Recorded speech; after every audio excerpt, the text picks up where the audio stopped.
अस्सलाम वालेकुम। पीसीबी ने कुछ बड़े एक्शंस ले लिए हैं जी प्लेयर्स के अगेंस्ट और कुछ पीएसएल और प्लेयर्स के हक में। इसके हवाले से आपको डिटेल से आगाह करेंगे।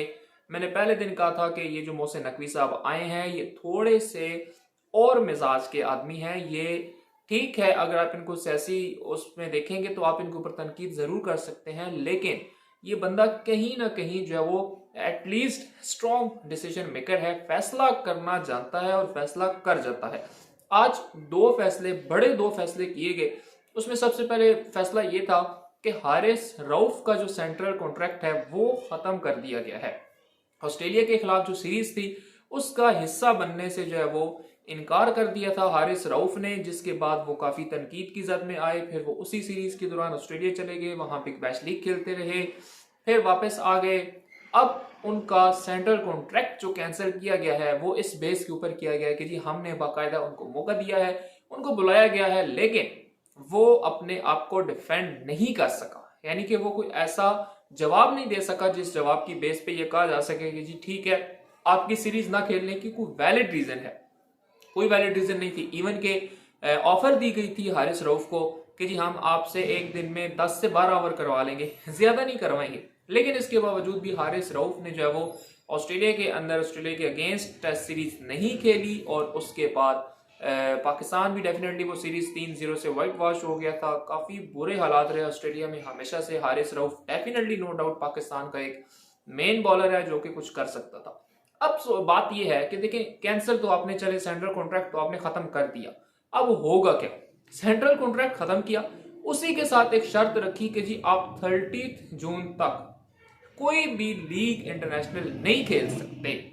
इसका मतलब क्या है कि आप जब खत्म कर देते हैं सेंट्रल कॉन्ट्रैक्ट, उसके बाद तो प्लेयर आजाद है, लेकिन उसी के साथ उसको बैन करना कि जी आप नहीं खेल सकते, ये बात थोड़ी सी हैरान कुन भी है और ये बात थोड़ी सी जो है वो अक्ल से बाहर भी है। यानी कि किस तरह से आप अगर एक बंदे का सेंट्रल कॉन्ट्रैक्ट खत्म कर देते हैं, वसीम में रिटायरमेंट ली, सेंट्रल कॉन्ट्रैक्ट खत्म हुआ, वो चला गया बाहर खेलने, इसने आपने सेंट्रल कॉन्ट्रैक्ट इसका खुद खत्म कर दिया, ये आजाद है, अब ये जा सकता है, लेकिन उसके साथ रोका गया।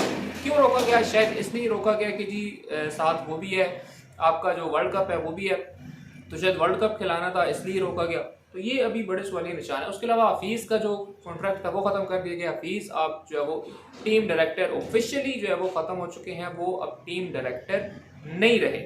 उसके अलावा नाज़रीन बात करें पीएसएल की, तो उसकी ओपनिंग सेरेमनी जो है वो होने जा रही है 17 फेब, 3:30 बजे दरवाजे खोलेंगे लाहौर क्रिकेट स्टेडियम के।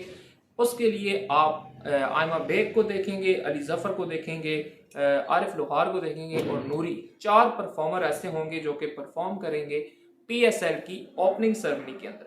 उसके अलावा नाजरीन पीसीबी ने कुछ थोड़ी सी सख्ती और की है प्लेयर्स के ऊपर। जो सोशल मीडिया का उनका यूज था वो खत्म कर दिया गया है, ऑलमोस्ट जो है वो उसको खत्म कर ही दिया गया। मैं क्या कहूँ कि खत्म किया जा रहा है, खत्म कर दिया गया है। बाकायदा उनको जो है वो मना किया गया है कि जी आप सोशल मीडिया पे, जिस तरह अभी रिसेंटली जो है वो हारिस, बाबर या शाहीन, रिजवान जो है वो लाइव आ रहे थे, तो उनको मना कर दिया गया कि जो आप इस तरह से डायरेक्ट जो है वो अपने फैंस के साथ या मीडिया के साथ जो है वो इंटरेक्ट नहीं कर सकते। ये प्लेयर्स के लिए थोड़ा सा गलत और मुश्किल काम है।